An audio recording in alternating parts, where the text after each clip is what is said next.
நண்பர்களே, இயற்கையானது நம் உடலை 5 கூறுகளால் உருவாக்கியது. ஆனால் கலியுக மனிதர்கள் அதில் 6வதாக ஒரு கூறையும் சேர்த்துள்ளனர். அதுதான் பணம். பணம் கொண்டு சில பொருட்களை வாங்க முடியாது என்பது உண்மைதான். ஆனால் பெரும்பாலானவற்றை வாங்க முடியும். ஒரு துறவி சொற்பொழிவாற்றிக் கொண்டிருந்தார். பணத்தின் பின்னால் ஓடாதீர்கள், இது மாயையின் சேறு. இந்த மாயச்சேற்றில் யார் சிக்கிக் கொள்கிறார்களோ அவர்கள் வாழ்நாள் முழுவதும் துக்கத்திலேயே இருப்பார்கள். அங்கிருந்த அனைவரும் இதை கேட்டு கைதட்டினார்கள். இந்த சொற்பொழிவை சொல்ல அந்த துறவி பணம் வாங்குகிறார் என்பது அவர்களுக்கு தெரியாது. இதுதான் மாயையின் விளையாட்டு. இந்த உலகில் மிகச் சிலருக்கே இது புரியும். யார் இதை புரிந்து கொள்கிறார்களோ அவர்களை இந்த மாயை உச்சத்தின் சிகரத்திற்கு கொண்டு சென்றிருக்கிறது. நண்பர்களே, இன்றைய காலகட்டத்தில் பணம் சம்பாதிப்பது அவ்வளவு கடினம் அல்ல. அதைவிடவும் கடினமானது பணத்தை சேமித்து வைப்பது. நிறைய பேர் இருக்கிறார்கள், கொஞ்சம் பணம் கிடைத்தவுடன் அவர்கள் பறக்கத் தொடங்கிவிடுகிறார்கள். அவர்களுக்கு பணத்தின் விதிகள் தெரியாது. நீங்கள் கவனித்திருப்பீர்கள், சரஸ்வதியின் படம் எப்போதும் அமர்ந்த நிலையில் இருக்கும். லட்சுமியின் படம் நின்ற நிலையில் இருக்கும். சரஸ்வதி சொல்வாள், நான் சீக்கிரம் வரமாட்டேன். ஒருவேளை நான் வந்துவிட்டால் நான் திரும்பி போக மாட்டேன். ஏனென்றால் ஞானத்தை அவ்வளவு எளிதில் பெற முடியாது. ஒருமுறை நாம் ஒரு ஞானத்தை பெற்றுவிட்டால் அந்த ஞானத்தை நம்மிடமிருந்து யாரும் பறிக்க முடியாது. ஆனால் லட்சுமியின் விதி என்னவென்றால், அவள் சீக்கிரம் வந்துவிட்டால் சீக்கிரம் சென்று விடுகிறாள்.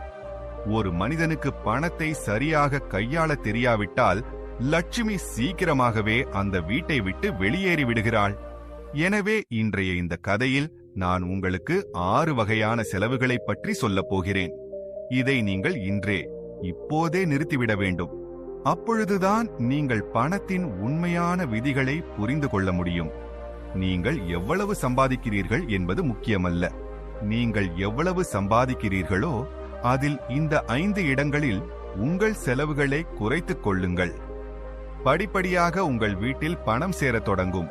உண்மையாகவே உங்கள் வீட்டில் பணம் சேரத் தொடங்கியிருக்கிறது என்று நீங்களே உணர்வீர்கள். பணக்காரன் ஆவதற்கான முதல் வழியும் இதுதான். உங்கள் செலவுகளை கொஞ்சம் குறைத்து மேலும் பணம் சம்பாதிக்கும் வழியை கண்டறியுங்கள். அப்படியானால் அந்த கதை மூலம் எந்த 6 விஷயங்களில் நாம் பணத்தை செலவழிக்க கூடாது என்பதை தெரிந்து கொள்வோம். சரி, கதை ஆரம்பிக்கலாம். ஆனால் நண்பர்களே, வீடியோவில் தொடரும் முன் நீங்களும் கௌதம புத்தரின் உண்மையான பக்தராக இருந்தால் இந்த வீடியோவை விரும்பி கருத்து பெட்டியில் நமோ புத்தா என்று கட்டாயம் எழுதுங்கள்.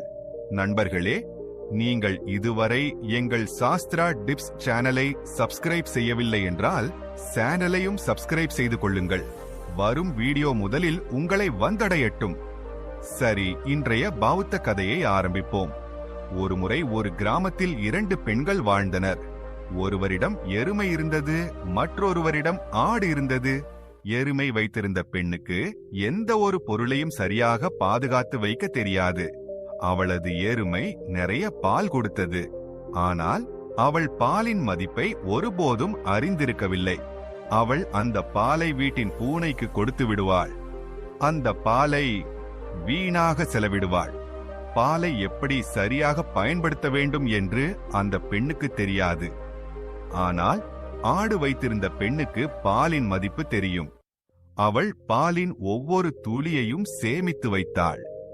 அதிலிருந்தே தயிர் உரைத்து நெய் எடுத்தாள். மெதுவாக அவள் நிறைய நெய்யை சேகரித்தாள். எருமை வைத்திருந்த பெண்ணுக்கு ஒருபோதும் பாலின் முக்கியத்துவம் தெரிந்ததில்லை. அவள் ஒருபோதும் பாலிலிருந்து நெய் எடுப்பதை பற்றி யோசித்ததில்லை. பிறகு ஒரு நாள் அவளது வீட்டிற்கு சில விருந்தினர்கள் வந்தனர். விருந்தினர்களுக்கு வெறும் ரொட்டியை பரிமாற முடியாது என்பதை நாம் அனைவரும் அறிவோம். அதனால் அந்த பெண் ஆடு வைத்திருந்த பெண்ணிடம் சென்றாள். அந்த பெண்ணிடமிருந்து ஒரு 1/4 கிலோ நெய் வாங்கி கொண்டு வந்தாள். நான் விரைவில் என் எருமை பாலை கறந்து நெய் எடுப்பேன். அப்போது உனக்கு உன் ஒரு 1/4 கிலோ நெய்யை திருப்பி தருவேன் என்று கூறி அந்த பெண் நெய்யை கொண்டு வந்தாள். ஆடு வைத்திருந்த பெண் அவளுக்கு ஒரு 1/4 கிலோ நெய்யை கடனாக கொடுத்தாள். பின்னர் அந்த பெண் தன் விருந்தினர்களுக்கு உணவு பரிமாறினாள். அதன் பிறகு பல நாட்கள் கடந்து சென்றன. ஆனால் எருமை வைத்திருந்த பெண் அவளுக்கு நெய்யை திருப்பித் தரவில்லை. ஒரு நாள் மீண்டும் ஆடு வைத்திருந்த பெண் எருமை வைத்திருந்த பெண்ணிடம் சென்று, நான் உனக்கு ஒரு 1/4 கிலோ நெய் கொடுத்தேன், அதை திரும்ப வாங்க வந்திருக்கிறேன் என்றாள். இதை கேட்ட அந்த பெண், எந்த நெய்? நீ எப்படி எனக்கு நெய் கொடுக்க முடியும்? என்னிடம் எருமை இருக்கிறது, உன்னிடம் ஆடு இருக்கிறது. நான் ஏன் உன்னிடம் நெய் கடன் கேட்க வேண்டும்? என்னிடம் இவ்வளவு பெரிய எருமை இருக்கிறது, அது நிறைய பால் கொடுக்கிறது, நான் அதிலிருந்தே நெய் எடுத்துக் கொள்வேன். நான் ஏன் உன்னிடம் கடன் வாங்க வேண்டும் என்று கூறி நெய் தர மறுத்துவிட்டாள். ஆடு வைத்திருந்த பெண் திரும்பி வந்துவிட்டாள். அவளுக்கு தெரியும், இப்போது யாரும் அவள் சொல்வதை நம்ப மாட்டார்கள். ஏனென்றால் அவளிடம் எருமை இருந்தது. ஆனாலும் அவள் பலரிடம் கூறினாள். ஆனால் யாரும் இதை நம்ப தயாராக இல்லை. அனைவரின் பதிலும் ஒன்றாகவே இருந்தது. எருமை வைத்திருக்கும் பெண் ஆடு வைத்திருக்கும் பெண்ணிடம் ஏன் நெய் வாங்கப் போகிறாள் என்பதை யாரும் நம்ப தயாராக இல்லை. அதே கிராமத்திற்கு வெளியே சற்று தூரத்தில் ஒரு குரு வாழ்ந்து வந்தார். பின்னர் ஆடு வைத்திருந்த பெண் அந்த குருவிடம் சென்று தனது அனைத்து பிரச்சனைகளையும் தெரிவித்தாள். பிறகு குரு மாடு வைத்திருந்த பெண்ணை அழைத்தார்.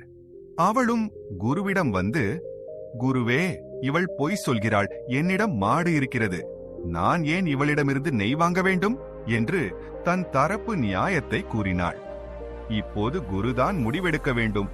மாடு வைத்திருந்த பெண் உண்மையில் ஆடு வைத்திருந்த பெண்ணிடமிருந்து நெய் கடன் வாங்கினாளா இல்லையா என்று. ஏனென்றால் ஆட்டின் பால் மிகவும் குறைவு, ஆனால் மாட்டின் பால் அதிகம். அப்படி இருக்க மாடு வைத்திருப்பவளுக்கு ஆடு வைத்திருப்பவளிடமிருந்து நெய் கடன் வாங்க வேண்டிய அவசியம் என்ன?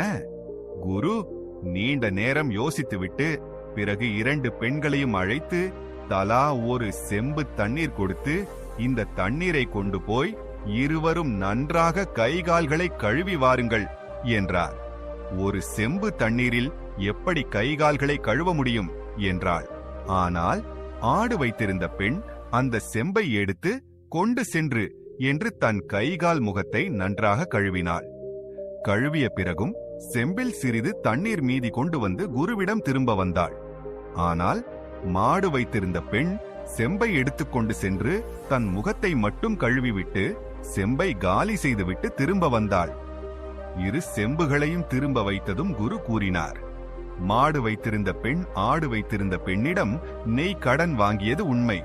அவள் நெய்யை திருப்பி கொடுக்க வேண்டும். பக்கத்தில் அமர்ந்திருந்த கிராம மக்கள், குருவே, மாடு வைத்திருந்த பெண் ஆடு வைத்திருந்த பெண்ணிடம் நெய் கடன் வாங்கியது எப்படி இதனால் நிரூபணம்கிறது என்று கேட்டனர். அதற்கு குரு, இந்த செம்புகளை கவனியுங்கள். இந்த பெண் ஆடு வைத்திருந்தவள் செம்பில் இவ்வளவு தண்ணீர் மீதி கொண்டு வந்தாள். கை, கால், முகம் எல்லாவற்றையும் கழுவினாள். இதுதான் எந்த ஒரு பொருளின் மதிப்பையும் புரிந்து கொள்வது. ஆனால் மற்றொரு பெண் மாடு வைத்திருந்தவள் தன் முகத்தை மட்டும் கழுவிவிட்டு செம்பில் இருந்த தண்ணீரை முழுவதுமாக காலி செய்துவிட்டாள். ஏனென்றால் அவளுக்கு அந்த தண்ணீரின் மதிப்பு தெரியவில்லை. நமக்கு எந்த பொருளின் மீது அக்கறை இல்லையோ அது எவ்வளவு இருந்தாலும் அது அழிந்துதான் போகும், அது முடிந்துதான் போகும். நம்மிடம் எந்த ஒரு பொருளும் குறைவாக இருந்தாலும் அதை நாம் சரியாக பயன்படுத்தினால், அதன் மதிப்பை நாம் அறிந்தால் நிச்சயமாக அதிலிருந்து நாம் பலன் பெற முடியும். ஆடு வைத்திருந்த பெண் சிறிது சிறிதாக பாலை சேமித்து அதிலிருந்து வெண்ணெய் எடுத்து நெய் தயாரித்தாள். மாடு வைத்திருந்த பெண்ணுக்கு பாலின் மதிப்பு தெரியவில்லை. அதனால்தான் அவ்வளவு பால் இருந்த போதிலும் அவளது வீட்டில் விருந்தினர்களுக்கு நெய் இல்லை. இது உண்மை என்றார். அதன் பிறகு மாடு வைத்திருந்த பெண் குருவின் கால்களில் விழுந்து, மகாராஜா, என்னை மன்னியுங்கள், நான் இப்போது வீட்டிற்கு சென்று இவளுக்கு நெய் கொடுக்கிறேன் என்றாள். 1/4 கிலோ நெய்யை திருப்பி தருவேன். அதன் பிறகு அந்த குரு துளி துளியாக பெருங்கடல் உருவாகிறது. நம் முன்னோர்கள் இந்த பழமொழியை சும்மா சொல்லவில்லை. நமது சிறிய சேமிப்புகள் நமது எதிர்காலத்தில் ஒரு பெரிய லாபமாக நமக்கு கிடைக்கும். இந்த விஷயம் மிகச் சிலருக்கே புரியும். இதே விஷயம் நம் வீட்டில் லட்சுமிக்கும் பொருந்தும். நாம் லட்சுமியை சிறிது சிறிதாக சேமித்தால் அதே லட்சுமி எதிர்காலத்தில் ஒரு பெரிய லாபமாக நமக்கு கிடைப்பாள். நண்பர்களே, கதை உங்களுக்கு புரிந்திருக்கும் என்று நம்புகிறேன். இப்போது நாம் இன்று முதல் நிறுத்த வேண்டிய 6 செலவுகளை பற்றி பார்ப்போம். தவிர்க்க வேண்டிய செலவுகள். 1ஆம் ஆடம்பர செலவு, நானும் சீக்கிரம் ஒரு கார் வாங்க வேண்டும். இந்த ஆடம்பர செலவுதான் உங்களை முழுமையாக ஏழ்மையில் ஆழ்த்துகிறது. நண்பர்களே, நம்மிடையே இப்படிப்பட்ட பலர் இருக்கிறார்கள். அவர்கள் வெறும் ஆடம்பரத்தின் காரணமாகவே மற்றவர்களுக்கு முன்னால் தங்கள் மதிப்பை காட்டுவதற்காக கார் வாங்குவது, விலையுயர்ந்த நகைகள் வாங்குவது, விலையுயர்ந்த மொபைல் போன்கள் வாங்குவது, அல்லது நம் வாழ்க்கையில் தேவைப்படாத விலையுயர்ந்த பொருட்களை வாங்குவது போன்ற பல பொருட்களை வாங்கி வருகிறார்கள். யாராவது அவர்களுக்கு புரிய வைத்தால், நாங்கள் யாருக்கும் குறைந்தவர்களா என்று கேட்கிறார்கள். இதனால் நமக்கு வெறும் நஷ்டம் மட்டுமே தவிர எந்த லாபமும் இல்லை என்பதை அவர்கள் புரிந்து கொள்வதில்லை. நீங்கள் உண்மையிலேயே பணக்காரராகவும் பாதையில் செல்ல விரும்பினால் இந்த செலவுகள் அனைத்தையும் முதலில் நிறுத்த வேண்டும். மேலும் அந்த பணத்தை முதலீடு செய்ய கற்றுக்கொள்ள வேண்டும். உங்கள் ஆசைகளை நிறைவேற்றக்கூடாது என்று நான் சொல்லவில்லை. நான் சொல்லுவது என்னவென்றால், உங்களுக்கு தேவையானதை மட்டும் வாங்குங்கள். யாரையாவது பார்த்து எந்த பொருளையும் வாங்காதீர்கள். 2வது, சலுகைகளிலிருந்து விலகியிருங்கள். உங்கள் பொருட்களின் விற்பனையை அதிகரிக்க பல்வேறு பிராண்ட் நிறுவனங்கள் கவர்ச்சிகரமான சலுகைகளை வழங்குகின்றன. ஆனால் இது அவர்களின் சந்தைப்படுத்தல் உத்தியாகும். இது நமக்கு புரிவதில்லை. பலரும் பல்வேறு சலுகைகளுக்கு ஆளாகி அவர்களுக்கு தேவையே இல்லாத பொருட்களையும் வாங்கிவிடுகிறார்கள். நாம் சந்தைக்குச் சென்று 50% தள்ளுபடியில் கடிகாரம் கிடைக்கிறது என்று தெரிந்தால், நம்மிடம் ஏற்கனவே 2-3 கடிகாரங்கள் வீட்டில் இருந்தாலும் நாம் அந்த கடிகாரத்தை வாங்கிவிடுகிறோம். இது அனைத்தும் சந்தைப்படுத்தல் உத்தி என்பதை நாம் புரிந்து கொள்வதில்லை. இதனால் நமக்கு எந்த லாபமும் இல்லை, மாறாக நிறுவனத்திற்கு மட்டுமே லாபம். ஆகவே இப்படிப்பட்ட ஆசைகளை ஒருபோதும் வளர்த்துக் கொள்ளாதீர்கள். ஏனென்றால் இது ஏழையாக இருப்பதற்கான மிகப்பெரிய காரணமாகும். ஏனென்றால் நமக்கு தேவையே இல்லாத ஒரு பொருளுக்காக நாம் லட்சுமியை செலவழித்து விட்டால் அதிலிருந்து நமக்கு என்ன கிடைக்கும்? வீட்டில் உள்ள லட்சுமி கோபமடைந்து மெதுவாக நம் வீட்டை விட்டு வெளியேறத் தொடங்குவார். 3வது செலவு, கடன்.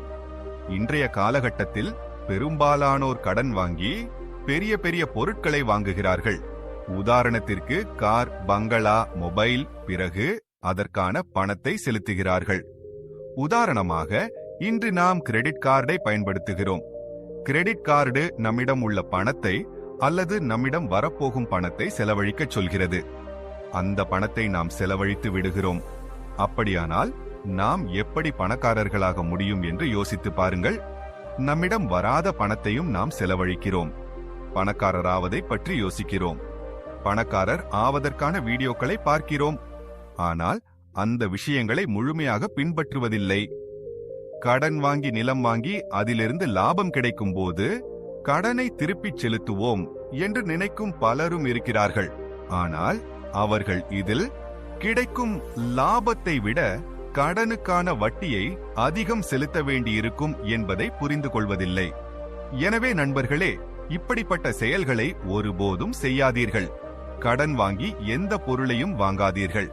4வது மற்றும் மிக முக்கியமான விஷயம் என்னவென்றால், உங்கள் பணத்தை பணமாக கேஷ் வைத்து மட்டுமே செலவழிக்க வேண்டும். மொபைல் போனில் உள்ள எந்த ஒரு செயலியையும் பயன்படுத்தி பணத்தை செலவழிக்காதீர்கள். உங்களுக்கு ஒரு வேளை தெரியாது, நீங்கள் எந்த பொருளை வாங்கினாலும் பிறகு போன் மூலம் பணம் செலுத்தினால் உங்கள் பணம் செலவழிந்ததாக உங்களுக்கு அதிக சிரமம் இருக்காது. ஏனென்றால் அந்த பணம் உங்கள் பாக்கெட்டில் இருந்து போவதில்லை. ஆனால் உங்கள் பாக்கெட்டில் இருந்து பணத்தை எடுத்து செலவழித்தால், ஐயோ பணம் செலவாகிறது என்று சற்று உணர்வீர்கள். உங்களுக்கு நம்பிக்கை இல்லை என்றால் இதை செய்து பாருங்கள். சந்தைக்கு சென்று பிறகு எந்த பொருளுக்கான பணத்தையும் உங்கள் போன் மூலம் செலுத்துங்கள். உங்கள் பணம் செலவழிகிறது என்று உங்களுக்கு அதிகமாக தோன்றாது. ஆனால் நீங்கள் உங்கள் மொபைலில் இருந்து பணத்தை எடுத்து பரிமாறும் நாளில் ஐயோ, பாக்கெட்டிலிருந்து பணம் போகிறது, என் பணம் செலவாகிறது, அதிக பணம் செலவாகிறது என்று உங்களுக்கு தோன்றும். ஐந்தாவது விஷயம் உங்கள் உணர்ச்சிகளை கட்டுப்படுத்துவது. உங்களுக்கு ஒரு பொருள் பிடித்து அதை நீங்கள் வாங்க விரும்பினால் முதலில் அந்த பொருள் உங்களுக்கு உண்மையில் தேவையா இல்லையா என்பதை பாருங்கள். ஏனென்றால் பலர் ஒரு பொருள் பிடித்தவுடன் அதை உடனடியாக வாங்கிவிடுகிறார்கள். சில சமயங்களில் சில சலுகை அளிப்பவர்கள் கவர்ச்சிகரமான பொருட்களை கொண்டு வருவார்கள். அந்த பொருள் நமக்கு பிடித்துவிடும். நாம் அதை உடனடியாக வாங்கிவிடுகிறோம். இப்படிப்பட்ட பொருட்களை வாங்குவதை தவிர்க்க வேண்டும். நாம் இப்படிப்பட்ட பொருட்களை வாங்கக்கூடாது. மாறாக நமக்கு தேவையான பொருட்களை மட்டுமே வாங்க வேண்டும். நமக்கு தேவையான ஒன்றுதான். ஆறாவது மற்றும் கடைசி விஷயம் என்னவென்றால், ஒருபோதும் எந்த புதிய ஆசைகளையும் வளர்த்து கொள்ளாதீர்கள். நமது உலகில் பணவீக்கத்திற்கு இன்பிளேஷன் மிகப்பெரிய காரணம் ஆசைகள் என்பது உங்களுக்கு தெரிந்திருக்கும். இன்றைய காலகட்டத்தில் பொதுவாக 10,000 ரூபாய் ஒரு போன் கிடைக்கிறது. அதே நேரத்தில் 2 லட்சம் ரூபாய்க்கும் ஒரு போன் கிடைக்கிறது. ஒருவருக்கு 1 லட்சம் ரூபாய் போன் வைத்திருக்கும் ஆசை, மற்றொருவருக்கு 2 லட்சம் ரூபாய் போன் வைத்திருக்கும் ஆசை. ஆம், அங்கு ஒருவரின் பணக்காரத்தனமும் தெரிகிறது. ஏனென்றால் ஒரு பணக்காரர் பெரிய போன் வைத்திருந்தால் அவர் பணக்காரர் என்று தோன்றும். இது ஆசைதானே. ஆசை இருந்ததாலதான் அவர் விலையுயர்ந்த போன் வைத்திருக்கிறார். அதனால்தான் மிக பெரிய பணவீக்கத்திற்கு காரணம் ஆசைதான், வேறு எந்த பொருளின் விலையேற்றமும் அல்ல. பணவீக்கமும் ஆசைகளும். அதனால்தான் மக்கள் அவ்வப்போது ஆசையை தூண்டும் பொருட்களை உருவாக்கி வருகிறார்கள். நல்ல பொருட்களை உருவாக்கி நம்மை ஈர்க்கும் வகையில் கொண்டு வருகிறார்கள். இதனால் நாம் அந்த பொருளை விரும்பி உடனடியாக வாங்க வேண்டும் என்று. ஏனென்றால் அவர்களுக்கு தெரியும், மக்கள் தங்கள் ஆசைகளை முடிவுக்கு கொண்டு வர மாட்டார்கள். அவர்களின் சந்தைப்படுத்தலும் நிற்காது. அதனால்தான் உங்கள் ஆசைகளை கட்டுப்படுத்துங்கள். முடிந்தவரை குறைவான ஆசைகளை வளர்த்துக் கொள்ளுங்கள்.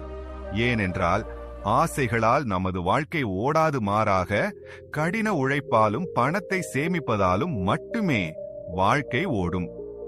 ஏனென்றால் இன்றைய காலகட்டத்தில் பணம்தான் எல்லாம். இன்றைய காலகட்டத்தில் மக்கள் பணம்தான் எல்லாம் இல்லை என்று எவ்வளவுதான் கூறினாலும் அவர்களின் வாழ்க்கையை சரியாக கவனித்து பார்த்தால் அவர்களுக்கு பணம்தான் எல்லாம். அவர்கள் பணத்திற்காகவே அலைந்து திரிகிறார்கள்.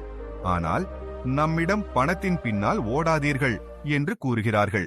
நண்பர்களே, இந்த காணொளியில் சில தேவையற்ற செலவுகளை குறைக்க உங்களுக்கு உதவ முயற்சித்திருக்கிறோம். இந்த செலவுகளை நீங்கள் கட்டுப்படுத்த வேண்டும். அதனால் உங்களிடம் பணம் சேமிக்கப்படும். தேவைப்படும் நேரத்தில் அந்த பணம் உங்களுக்கு பயன்படும். தேவைப்படும் நேரத்தில் அந்த பணம் நமக்கு உதவும் போது நமக்கு கிடைக்கும் மன அமைதி உண்மையிலேயே மிகவும் அற்புதமானது. இந்த கதை உங்களுக்கு எப்படி இருந்தது என்று கருத்து தெரிவிக்கவும். காணொளி பிடித்திருந்தால் லைக் செய்து சேனலை சப்ஸ்கிரைப் செய்து பெல் ஐகான் மணியை அழுத்தி அனைத்தையும் ஆல் என்பதை தேர்ந்தெடுக்க மறக்காதீர்கள். விரைவில் ஒரு நல்ல கதையுடன் சந்திப்போம். அதுவரை உங்கள் நலனில் அக்கறை கொள்ளுங்கள். எங்களுக்கு விடை கொடுங்கள். ஜெய் ஹிந்த், ஜெய் பாரத்.